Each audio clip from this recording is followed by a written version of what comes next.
हुआ? क्या है बेटा, क्यों चिल्ला रहे?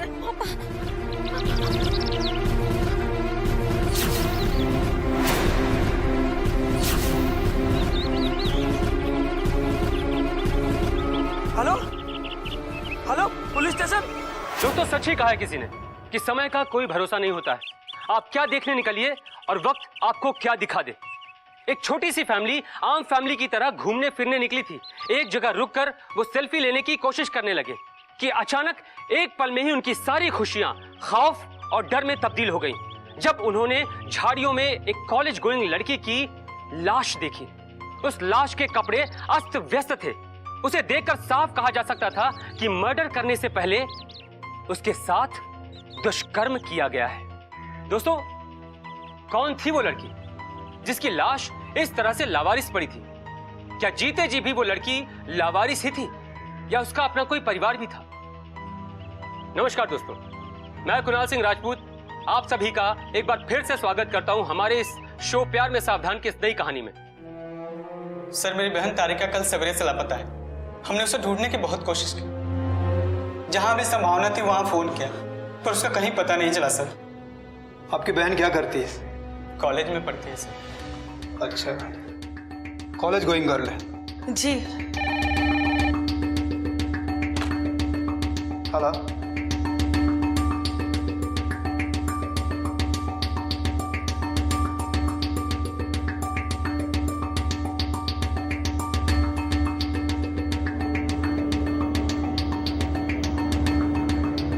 ओके,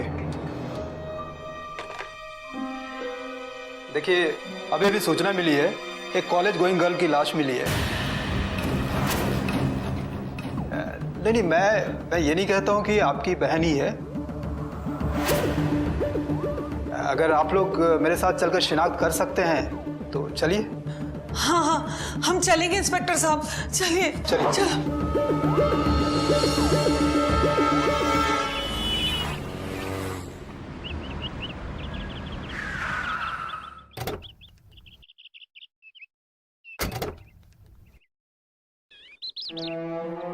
चलिए, हटिए हटिए। अच्छा, आप में से किसने फोन किया था? जी मैं सर, मैं आपको फोन किया था। धन्यवाद। चलो देखो।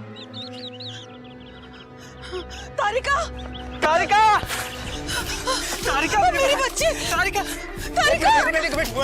लाश को मत छूइए।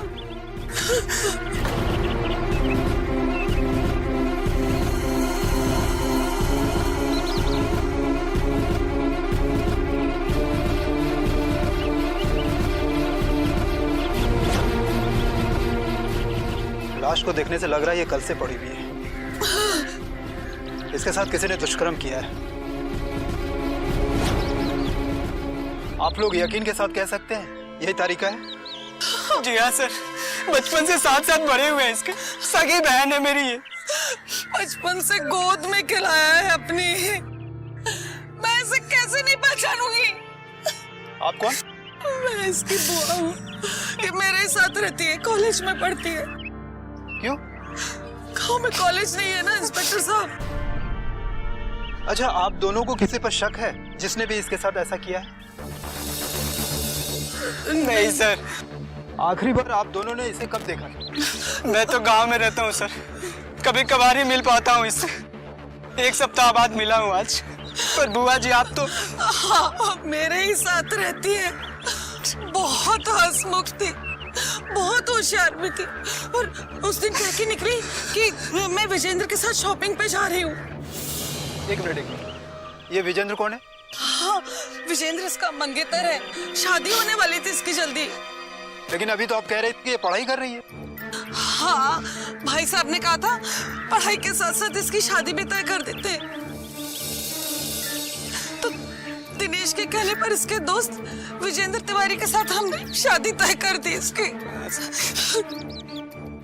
इसका मतलब है ये विजेंद्र के साथ शॉपिंग पर जा रही है, ये कहकर निकली और तब से लापता है। सपना, विजेंद्र का नंबर लो और उसे थाने पे बुलाओ। जी सर। दुबे, लाश को पोस्टमार्टम के लिए भेजने का बंदोबस्त करो। तारिका, तारिका।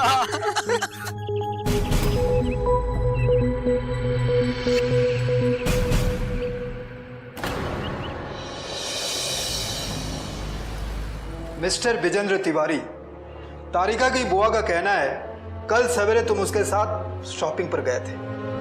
वो अब तक घर पर नहीं आई है। बता सकते हो वो कहाँ गई है? सर वो मेरे साथ शॉपिंग पर गई ही नहीं थी। झूठ मत बोलना। अपनी बुआ से कह कर गई थी कि तुम्हारे साथ शॉपिंग पर जा रही है। सर मुझसे भी उसने फ़ोन करके यही कहा कि वो मेरे साथ शॉपिंग पर जा रही है। मैं समझा नहीं। वो मेरे साथ शॉपिंग पर गई ही नहीं। क्या मतलब? सर ये देखिए सर, ये सर 11:30 बजे उसका फ़ोन आया और उसने कहा कि मैं तुम्हारे साथ शॉपिंग पर जा रही हूँ और अगर बुआ का फ़ोन आए तो कह देना कि मैं तुम्हारे साथ शॉपिंग पर हूँ। सर मैंने पूछा कि बुआ पूछी कि क्या खरीदा, तो उसने बोला कि शॉपिंग पर लेट पहुंची थी तो कुछ पसंद ही नहीं आया कुछ भी। तो तुमने हाँ कर दी। तुम मंगेतर हो ना? तुमने ये भी नहीं पूछा कि झूठ बोलकर कहाँ जा रही हो? सर मैंने पूछा लेकिन उसने बोला कि जल्दी में हूँ, मिल के बताऊंगी। फिर सर बुआ का फ़ोन नहीं आया तो मुझे लगा कि मामला सेट हो गया होगा। वो तुम्हारे साथ नहीं गई, अपने बुआ के साथ नहीं गई, अपने भाई के साथ नहीं गई। आखिर वो किसके साथ गई है? पता नहीं सर, मेरी तो अभी एंगेजमेंट हुई है। मुझसे ज़्यादा पता तो बुआ जी और दिनेश को होगा। उन दोनों से भी पूछताछ कर लिया है, उन्हें कुछ भी पता नहीं है। अगर तुम्हें कुछ भी पता है तो बता दो। सर मुझे जितना पता था मैं आपको बता चुका।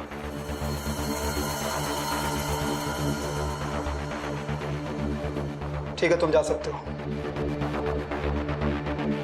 Okay sir.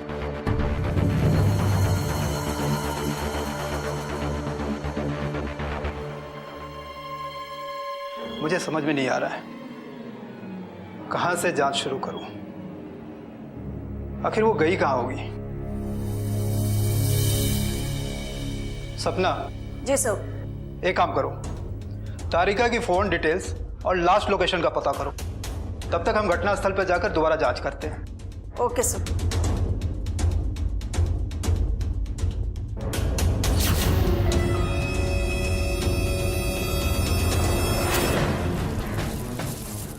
कुछ समझ में ही नहीं आ रहा है।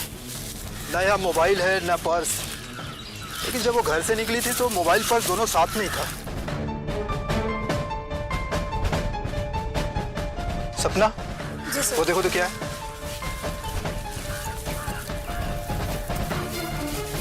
सर ये किसी का ड्राइविंग लाइसेंस लग रहा है।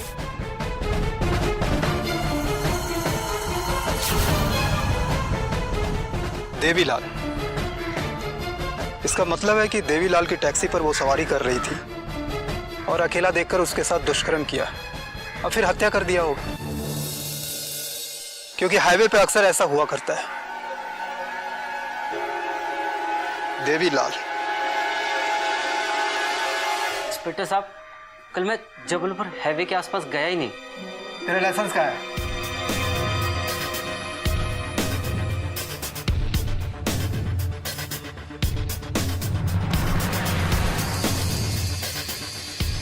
ये क्या है?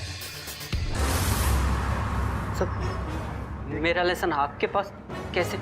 तू पूछ रहा है? तू पूछ रहा है मेरे पास कैसे आया? हाँ, तू पूछ रहा है? सब मैंने कुछ नहीं किया सब। तू पूछ रहा है मेरे पास कैसे आया है? कैसे है? पूछ रहा है। बता, कल जबलपुर हाईवे पर क्या कांड किया? सर मैं सच कह रहा हूँ, कल जबलपुर हाईवे तो क्या मैं घर से बाहर भी नहीं निकला था। तू घर से बाहर नहीं निकला? जी। तो तेरा लाइसेंस खुद ब खुद हाईवे पर पहुंच गया? मुझे नहीं पता सर। तुझे नहीं पता? तुझे ये पता है तेरे पर्स में लाइसेंस है या नहीं?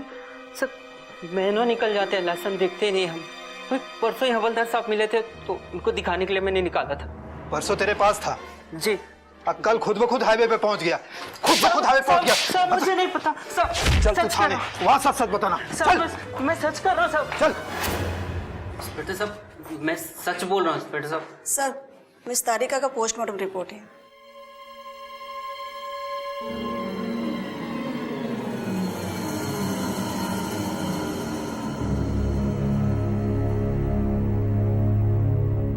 इसका मतलब है तारिका 3 महीने से प्रेग्नेंट थी। ऐसा भी तो हो सकता है कि किसी लड़के के साथ उसका अफेयर हो, फिर प्रेग्नेंट हो गई हो, फिर शादी के बाद लेकर दोनों में बहस हुई हो और उस लड़के ने उसकी हत्या कर दी। सर रिपोर्ट देख के मुझे भी कुछ ऐसा ही ख्याल आया। एक काम करो, तारिका के भाई और उसके मंगेतर को बुलवाओ। Okay sir. देवीलाल तुम जा सकते हो। जी सर थैंक यू।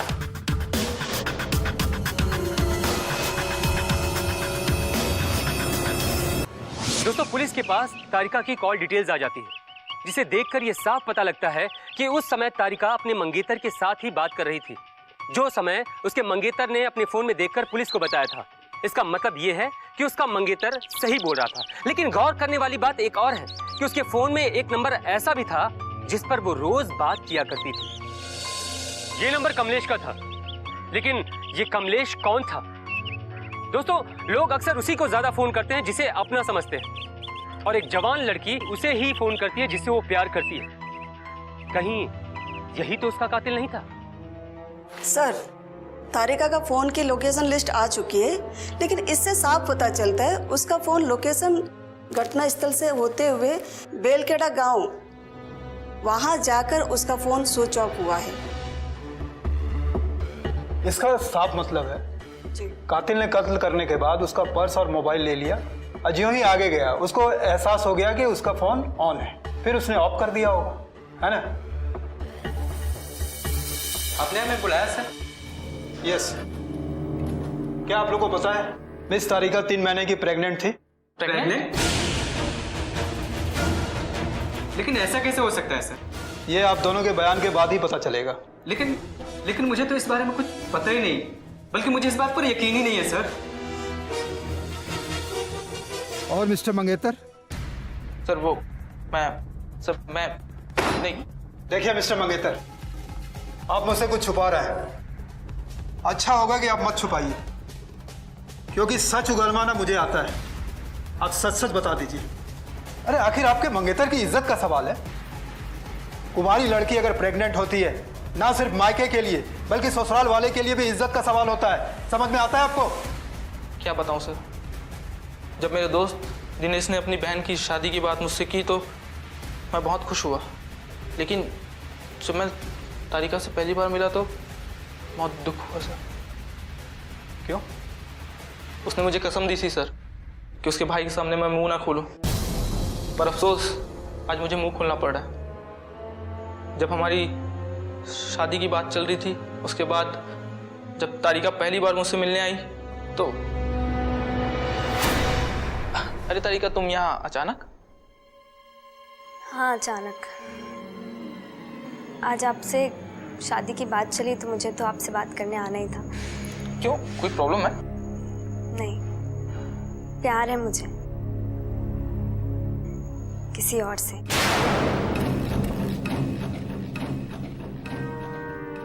सी विजेंद्र, मैं अपने बचपन के फ्रेंड से प्यार करती हूँ। क्या? हाँ, और मैं शादी भी उसी से करना चाहती हूँ, और अगर घर वाले जिद करेंगे तो मैं उसके साथ आज ही भागकर शादी कर लूंगी। देखो तारिका, इतनी जल्दीबाजी करना अच्छी बात नहीं। मैं कुछ दिन में मौका देकर तुम्हारे घर वालों और तुम्हारे भाई से बात करूंगा। मैं तुम्हारा प्यार दिलवाऊंगा, प्रॉमिस। और इसलिए ये बात मैंने आप लोगों से छुपाई थी। दिनेश, आप तो तारिका के भाई हैं, आप उसके बारे में कुछ जानते हैं? मुझे तो कुछ पता नहीं है सर, बल्कि मुझे तो अभी अभी पता चला है। अच्छा, आप उसके बचपन के किसी दोस्त के बारे में मालूम? उसके बचपन का तो एक ही दोस्त था, और वो आज भी है, मगर वो सिर्फ दोस्त है, और उसके आगे कुछ मुझे पता नहीं, और मुझे लगता भी नहीं है सर। खैर, हम तो पता कर लेंगे, तुमको भी पता चल जाएगा। उसका नाम क्या है? कमलेश। जी हाँ सर। इसका मतलब है मंगेतर की बात सच है। तारिका के कॉल डिटेल्स में सबसे ज्यादा कॉल्स कमलेश का है। वो कभी सुबह करता था, कभी दोपहर, कभी आधी रात को भी। इसका मतलब क्या है, समझ रहे हैं आप?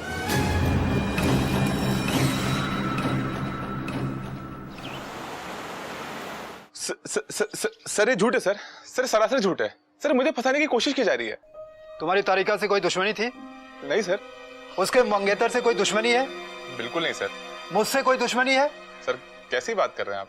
फिर तुम्हारे अगेंस्ट क्यों साजिश रची जा रही है? बताओ। बताता हूँ सर कसम खा के बताता हूँ सर तारिका मेरी बहुत अच्छी दोस्त थी पर सर हमारे बीच में ऐसा कुछ नहीं था। तुम झूठ बोल रहे हो। सर मैं आपसे झूठ क्यों बोलूंगा सर मुझे क्या मिलेगा आपसे झूठ बोल के। हफ्ते में तारिका कितने दिन फोन करती थी? सर हफ्ते में नहीं सर मुझको रोज दिन में 8 बार फोन करती थी। 8 बार। क्यों? क्योंकि सर मैं और तारिका बचपन के दोस्त हैं। हमने सर बचपन से लेके आज तक साथ में पढ़ाई करी। उसको सर बचपन में कोई दिक्कत होती थी ना तो मुझसे फोन करके मतलब सलाह मशवरा डिस्कस किया करती थी। बिल्कुल सर बच्चे की तरह थी वो, बिल्कुल बच्ची। तुम झूठ बोल रहे हो।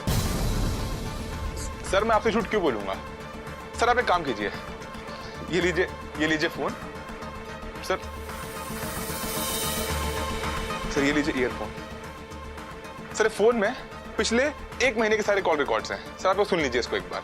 अगर आपको एक बार भी लगता है कि हमारे बीच में कुछ भी ऐसा था तो आप मुझको फांसी पे चढ़ा देना तुरंत। ऑन करके दो। इसमें सर पिछले पूरे 1 महीने के पूरे रिकॉर्ड्स हैं, उसके पहले की भी हैं। ऑन करो। आप वो भी सुन लीजिएगा। हाँ। सर ये हमारी पहली कॉल कन्वर्सेशन है।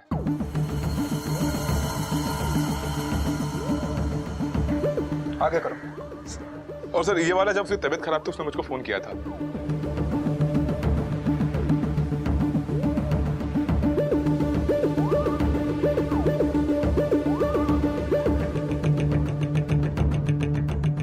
आगे करो। सर ये हमारा आखिरी कॉन्वर्सेशन है।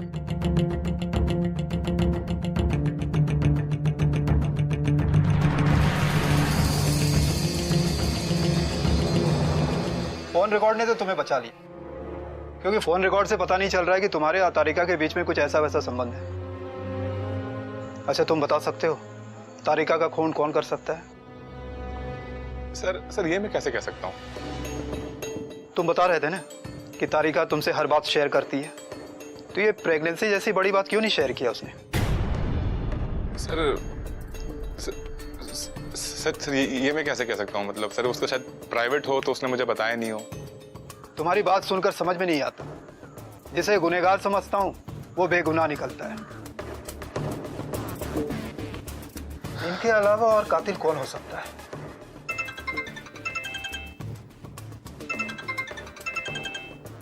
सर तारिका का नंबर का जो फोन था उस डिवाइस में एक नया नंबर एक्टिवेट हुआ है। गुड, उस नंबर को सेंड करो। हम भी वहां पहुंच रहे हैं, तुम भी पहुंचो। Okay sir. गुड। सर कोई खबर? बताता हूं।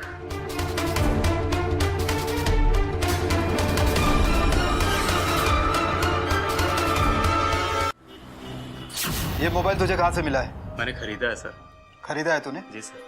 फिर तो पेमेंट भी दिया होगा। हाँ सर। चल मैं तुझे पेमेंट देता हूँ। सर गिरा हुआ मिला था सर, मुझे गिरा हुआ मिला था। पड़ा हुआ मिला था या किसी का छीना झपटा था? नहीं सर, मुझे पड़ा हुआ मिला था सर। ये देखिए सर, अंगूठे और कान के बूंदे, ये सब तो तारिका के फोटो में उसे पहने हुए देखा था। मोबाइल तो तुझे गिरा हुआ मिला, ये तुझे कैसे मिला था? तूने जरूर उस लड़की से चोरी करके उसका मर्डर किया। नहीं सर, मैं मर्डर नहीं कर सकता हूँ सर। सर मुझे लाश से बहुत ज्यादा डर लगता है सर, मैं मर्डर कर ही नहीं सकता हूँ सर। अच्छा, डर लगता है? बहुत। सच सच बता दे, वरना मुर्दा घर में लाश के बीच सारी रात सुलाऊंगा। नहीं सर, बता। सर मुझे ये एक पर्स में गिरा हुआ मिला था सर। ये अंगूठी, ये बूंदी, ये सब कुछ उसी पर्स में था सर। कहाँ है वो पर्स? वो तो मैंने बेलखेड़ा रोड के पास जो जंगल है मैंने वहां फेंक दिया सर। वो पर्स तुमने वहां फेंका? अगर तूने झूठ बोला है तो मैं तुझे वहीं गाड़ दूंगा। चलता। उधर देखो सर, मैंने उधर ही जो है पर्स फेंका था सर, उधर। तुम इसके पास खड़ी रहो।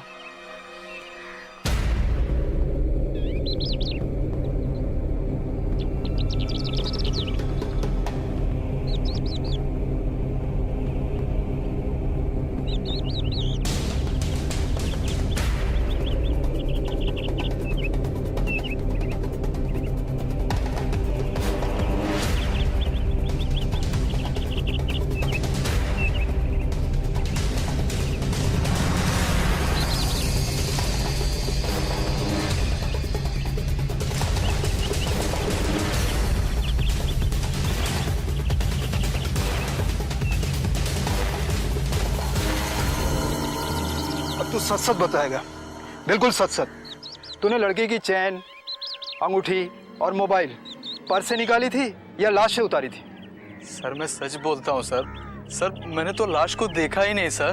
और सर मुझे लाश से बहुत ज़्यादा डर लगता है सर। अगर ये सारी चीज़ें अगर लाश के पास होती तो मैं हाथ भी नहीं लगाता सर, हाथ भी नहीं लगाता। अगर ये सही कह रहा है तो मुझे ये बात समझ में नहीं आ रही कि कातिल ने कत्ल करने के बाद सारी चीज़ें पर्स में रखकर फेंक क्यों दिया? वो क्या दिखाना चाहता है? लड़की को लूटने के इरादे से हमला हुआ या दुष्कर्म हो गया या कुछ और? इंस्पेक्टर मिश्रा बोल रहा हूँ। हाँ, एक गाड़ी का रजिस्ट्रेशन नंबर भेज रहा हूँ आपको। उस गाड़ी के बारे में पता करो, वो किसकी गाड़ी है और कौन चलाता है। क्या हुआ सर? सपना जी। पर्स में लोग अक्सर करंट बिल रखते हैं, लेकिन ये देखो, ये बिल का टुकड़ा उसी दिन का है। अक्सर लोग करंट बिल रखते हैं और उस पर कुछ ना कुछ लिखते हैं, लेकिन इस बिल में जो तारीख है वो तारिका के जिस दिन मर्डर हुई थी उस दिन की तारीख है, और इसके ऊपर गाड़ी का नंबर भी। इसका मतलब है कि इस गाड़ी से तारिका के मर्डर का कुछ ना कुछ संबंध है। हेलो, क्या?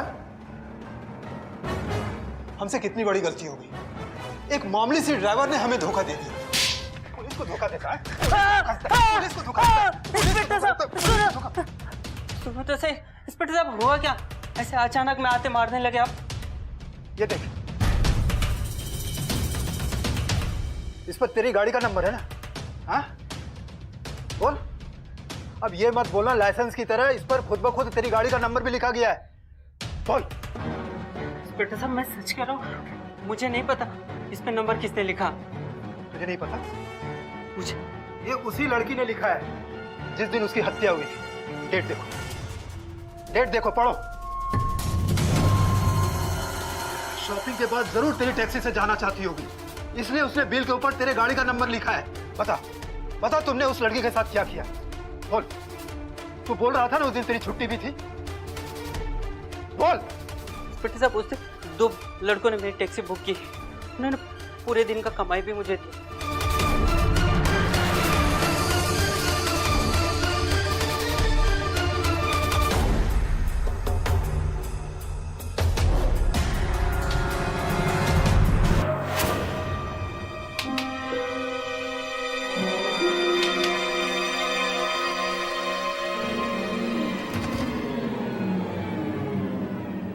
क्या पता इंस्पेक्टर साहब? मिस्टर मंगेतर और मिस्टर सुनील, कानून के आंखों में बहुत धूल झोंक चुके हो। चलो हमारे साथ, चलो। अरे विजेंद्र बेटा, यहाँ?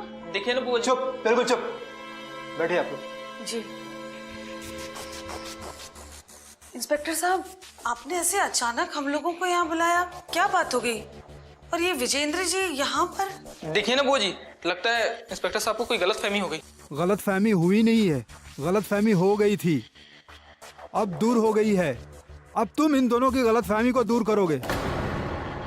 बुआ जी और दिनेश ने तुम पे यकीन करके अपने बहन की शादी का फैसला किया था, जो बिल्कुल गलत फैसला था, और उस एक गलत फैसले ने दिनेश की बहन को उससे छीन लिया। क्या कह रहे हैं इंस्पेक्टर साहब? हाँ, पूछिए मिस्टर मंगेतर से, उस दिन ये क्या बोल रहा था? आपकी बहन उसके साथ शॉपिंग पर नहीं गई थी, जबकि उस दिन इसके साथ ही आपकी बहन शॉपिंग पर गई थी। क्या? हाँ, उस दिन उसने देवीलाल की टैक्सी बुक की थी। आगे की कहानी बताओगे बिना मार खाए हुए या मार खा के बताओगे? नहीं, बताते बताओ। इंस्पेक्टर साहब, बात उस दिन से शुरू हुई जब तारिका ने अपनी बुआ के यहाँ रहकर अपनी पढ़ाई पूरी करने का फैसला किया, और उसके माँ बाप को लगा कि अब उसकी शादी तय कर देनी चाहिए।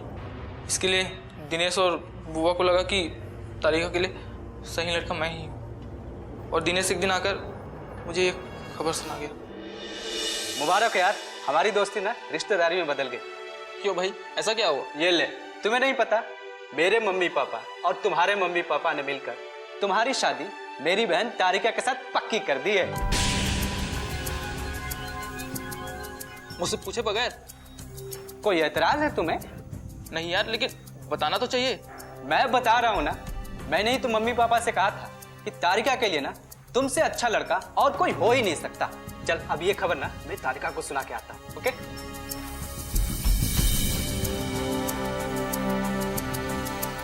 क्या बोल के गया वो? तू तारिका से शादी कर रहा है? तो गीतांजलि का क्या होगा? समझ में नहीं आता यार, क्या करूं? तू तो जानता है पापा के खिलाफ बोलना मतलब। मैं अपने माँ बाप के फैसले से परेशान था। मुझे समझ नहीं आ रहा था कि मैं उन्हें गीतांजलि के बारे में कैसे बताऊं। और कुछ दिन बाद मेरी और तारिका की शादी होने वाली थी, मगर एक दिन अचानक मेरी शादी की डेट कैंसिल हो गई। मैं खुश हो गया, मुझे लगा कि मुझे कुछ दिन और सोचने का मौका मिल गया। मैं तारिका से मिलने आया कि वो शादी के लिए मना कर दे, और वो वक्त मेरे साथ सुनील भी था। है पहचाना? ऑफ कोर्स, अपने मंगेतर को नहीं पहचानूंगी क्या? हाँ यू नो, हमारे पेरेंट्स ने हमें कभी मिलने नहीं दिया, बट भूले भटके एक दूसरे को देखा तो था ही। आपको देखकर लग रहा है जैसे आप शादी की डेट कैंसिल होने से काफी दुखी हैं। नहीं, बल्कि मैं तो खुश हुआ। मैं तो ये कहने आया था कि ये और इंतजार कर लेगा। वैसे भी इंतजार करने का फल मीठा होता है ना। नहीं नहीं, मैं चलता हूँ। ओह, मैं बोला था आपका नंबर इसमें फीड कर देंगे तो बात। सुनील की बात सुनकर मुझे लगा कि वाकई तारिका काफ़ी खूबसूरत है, इसलिए मंगेतर होने के नाते मैं दूसरे दिन ही उसे फ़ोन कर दिया। शादी की शॉपिंग के बहाने बुलाया।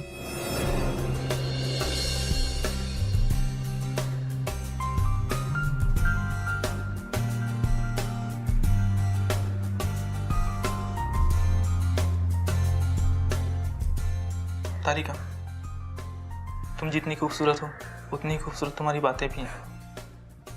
मैं खूबसूरत आपको यूं ही लगता है? यूं ही? कभी खुद को देखो मेरी नजर से।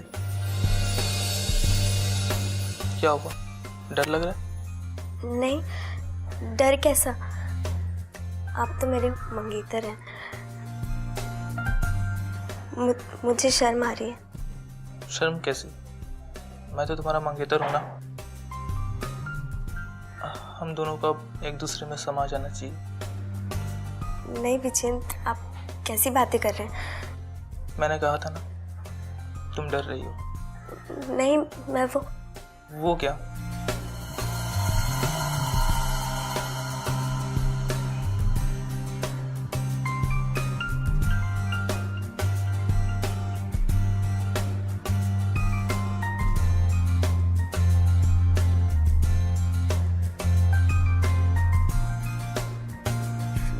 विजेंद्र, मेरा हाथ छोड़िए।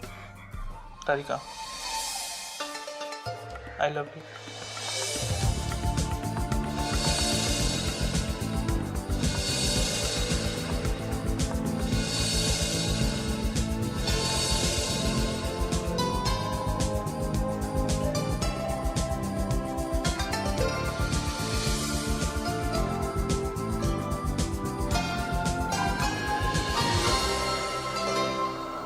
कैसी अजीब स्थिति थी तारिका की। वो ना करके भी विजेंद्र को मना नहीं कर सकी, क्योंकि विजेंद्र उसका होने वाला पति था। फिर क्या, दोनों हर एक दो दिन छोड़कर आपस में मिलने लगे। विजेंद्र अपने चचेरे भाई सुनील के साथ कार लेकर आता और तारिका को अपने साथ ले जाता। सुनील एक तरफ कार चलाता रहता और विजेंद्र तारिका के साथ पिछली सीट पर बैठकर मौज मस्ती करता और अपनी भूख शांत करता। और इस तरह से उनका मिलना जुलना कई दिनों तक चलता रहा। और एक दिन उन दोनों की शादी की बात चली, और वो दिन था जिस दिन तारिका की जिंदगी में एक नया मोड़ आया।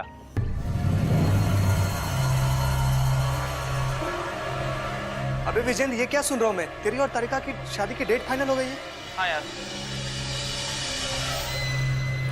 और तूने मना नहीं किया? क्या कहता पापा को? तू तो जानता है ना यार, पापा के सामने मुंह खोलना मतलब। पर ऐसे लड़के के साथ शादी? तू सोच, जो लड़की शादी से पहले अपने मंगेतर के साथ रातें बिता सकती है, संबंध बना सकती है, वो तो किसी के साथ भी कुछ भी कर सकती है। किसी के साथ भी? क्या मतलब है? अरे यार, यहाँ बहुत से लोगों के रिश्ते तय होते हैं और फिर टूट भी जाते हैं। रिश्ता तय होने के बाद अगर लड़की का व्यवहार ऐसा रहा तो उसके पर भरोसा कैसे किया जा सकता है? तू सही कह रहा है यार, और अब मैं क्या करूं?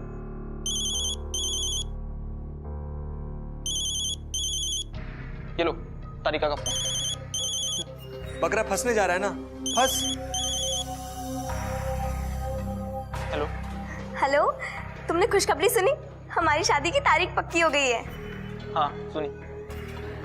सुनकर तो तुम उछल पड़े होगे, क्यों? मैं भी उछल पड़ी थी। अच्छा, तुम्हें एक और गुड न्यूज़ दूं? सुनकर तुम पागल हो जाओगे। क्या?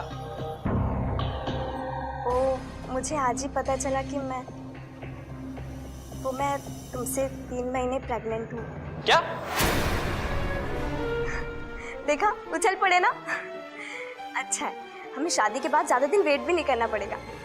हाँ, मैं फोन करता हूँ।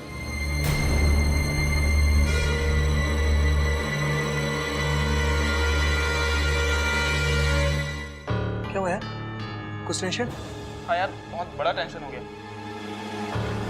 वो कह रही थी कि वो मुझसे 3 महीने से प्रेग्नेंट है। क्या? हाँ यार। देखा, अभी मैंने कहा था ना कि ऐसी लड़की का क्या भरोसा। जरूर शादी के बाद सुनते ही किसी और का पाप तेरे सर डाल रही है। पर अब मैं क्या करूं यार? कहाँ शादी से छुटकारा पाना चाहता था और ये अब बच्चे की भी टेंशन। देख भाई, तू अभी भी छुटकारा पा सकता है। पर कैसे? क्या पागल हो गया क्या तू? मैं तो पागल नहीं हुआ हूं, लेकिन अगर शादी हो गई ना तो तू जरूर पागल हो जाएगा, समझा? देख भाई, मेरी बात मान। बच्चे की खुशी सेलिब्रेट करने के बहाने उसे बुला, कहीं एकांत में लेके चलते हैं। फिर मैं भी उससे प्यार कर लूंगा, बहुत दिन से देख रहा हूं उसे। और तू भी प्यार कर लेना। फिर और फंस गए तो? अरे यार, फंसने के लिए बहुत सारे लोग हैं इस शहर में। हम लोग अपना काम करके निकल लेंगे, फिर तू अपनी गीतांजलि के साथ शादी करके खुश रहना।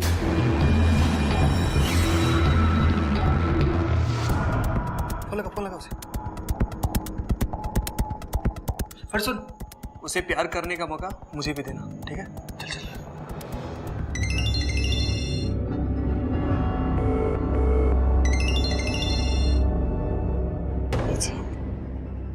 हेलो तारिका, क्यों नहीं ये खुशखबरी हम लोग मिलकर सेलिब्रेट करें? आज? पागल हो, आज तो कॉलेज की भी छुट्टी है। बुआ जी से क्या कहूंगी मैं? कह देना कि तुम मेरे साथ शादी की शॉपिंग पे जा रही हो। तुम्हारे साथ?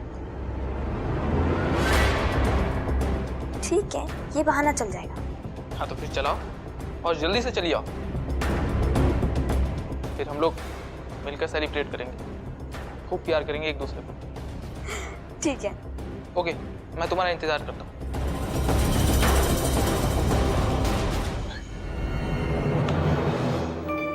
उसको अपने साथ ले जाने के लिए अपनी कार की बजाय किराए की टैक्सी बुक कर दी। हेलो तारिका, कहाँ हो? बस बुआ जी को दिखाने के लिए 1-2 शॉपिंग कर रही थी। अच्छा सुनो, आज पापा जी कार लेकर गए हैं, तो हम लोगों ने अपने लिए एक टैक्सी बुक कराई है। अच्छा, उसका नंबर लिखो। ओके, 2 मिनट 2 मिनट होल्ड करना। हाँ बताओ। हाँ, नंबर लिखो। MP 20 Z7338। 738। ओके ओके ठीक है, मैं 10 मिनट में आती हूँ।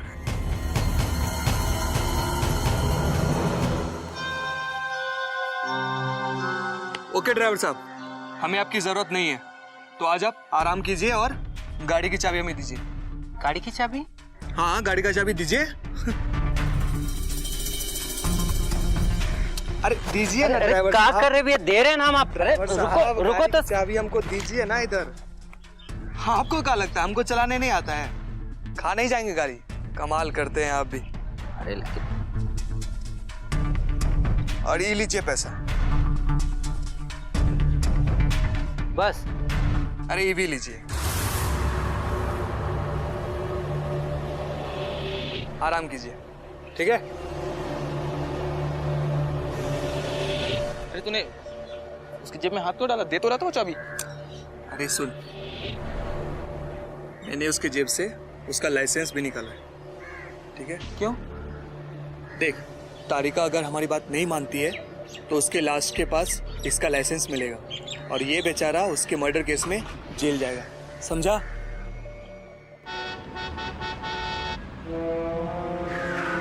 क्या वो सुनील, गाड़ी क्यों रोक दी? भाई तो भाभी के साथ खुशियां मना, मैं स्मोक करके आता हूँ। कितना समझदार है तुम्हारा देवर। और इस समझदारी में तुम्हारा कितना हाथ है? मेरे ही कहाँ आता है? क्या कर रहे हो? सुनील देख लेगा।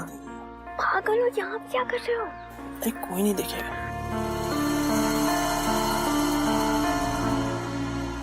आउट। ये बालियां मुझे चुभ रही हैं। तुम कहो तो तुम्हारे देवर की तरह इसे भी निकाल दो।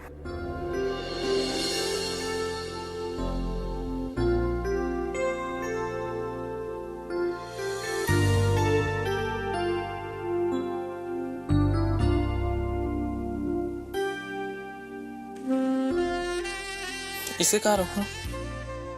तुम्हारे पर्स में डाल देते हैं।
अब मैं सुनील को देख के आता हूँ।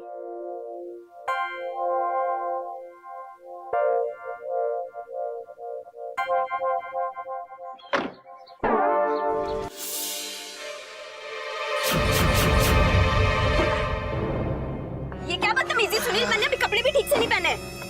अरे कपड़े पहनने की जरूरत क्या है तारिका? तारिका या भाभी? अरे तारिका मेरी जान, बहुत दिनों से मेरी नजर तुम पर थी। तुम पागल हो क्या सुनील? छोड़ो मुझे। सुनील छोड़ो, छोड़ो, सुनील छोड़ो मुझे, छोड़ो, छोड़ो, प्लीज, सुनील छोड़ो, छोड़ो मुझे, विजेंद्र, कहाँ तुम? बचाओ मुझे,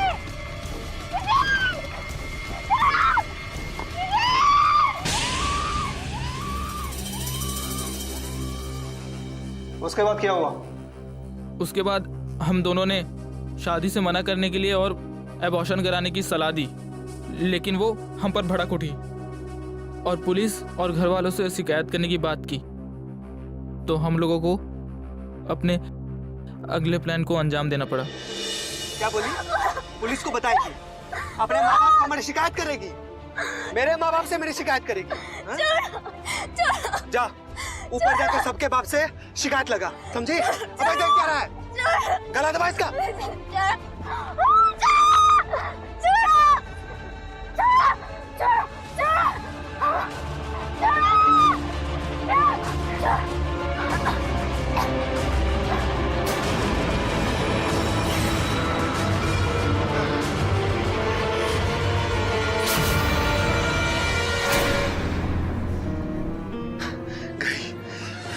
मुक्त हो गई, मुक्त हो गई।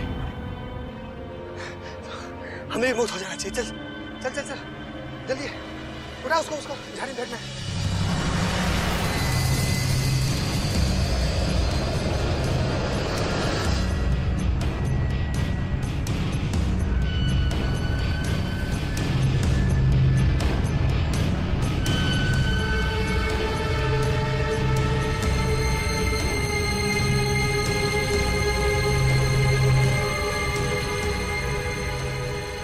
ये तो गई।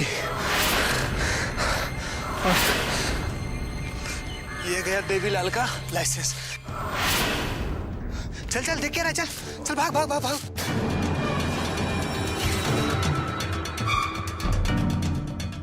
यार सुनील, कुछ होगा तो नहीं ना? अबे अबे कुछ नहीं होगा, तू फालतू का डर निकाल दे अपने दिल से, ठीक है? यार ये तारिका का पर्स। अरे यार इसे भी वही फेंक देना था ना। और फिर देवीलाल का लाइसेंस। वो मोबाइल और पर्स पाने वाला रमेश का नाम सुनते ही सब एक एक करके उलझने लगे। हम लोगों को लगा कि हम सेफ हो गए हैं और पुलिस पूरी तरह से कंफ्यूज हो गई है। पुलिस कंफ्यूज हो गई थी।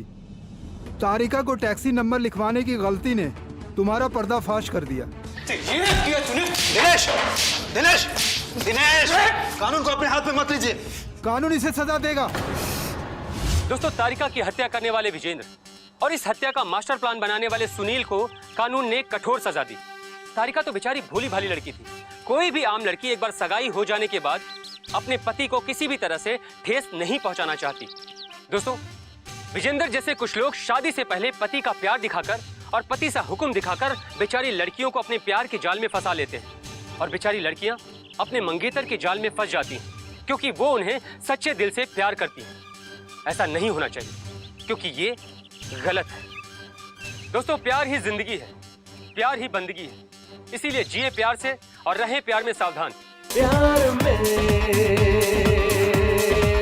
सावधान।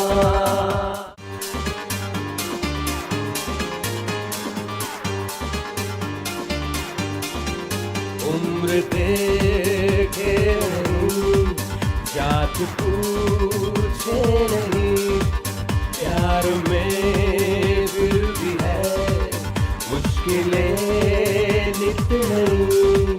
हो गए कुछ बार, कुछ हुए कत्लेआम, प्यार में